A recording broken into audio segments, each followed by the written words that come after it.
Evden çıhanda pramoy kanalizasiyaya düşürsen. Salam dəyərli izləyicilərim. Kapı utandığından bağlanır. Bu günləri sizin üçün bal kimi bir dənə mini villa çıxartmışam düz asfaltın qırağında. Mini yupka bundan büyüktü. Yəni çox getməyəcəksiniz. Bax əsas vasitəni göstərirəm. Mərkəzi kanalizasiyası var. Mini villada. Girirsən, girirəm. Burada hamam sanuzeldir. Burada mətbəxdir. Metbeh mebeli kalır. Valla qiyməti yaxşıdır.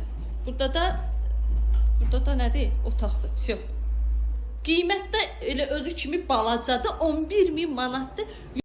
Bundansa 11 mini Opel alıp içinde yataram. Yol qırağıdır. Dükkanlar da ətrafından keçir. Deyirdim axı bu gün köç yaşa vəziyyətdədir. Yəni Adam o eve bahanda narkoman olma isteyir. hər şey qaydasındadır. Girdin ev qutardı. Google'da butulka az yazaraq pulsuz qeydiyyatdan keçib, butulka domino və digər maraqlı oyunlar oynayaraq vaxtınızı əyləncəli keçirin. Butulka az.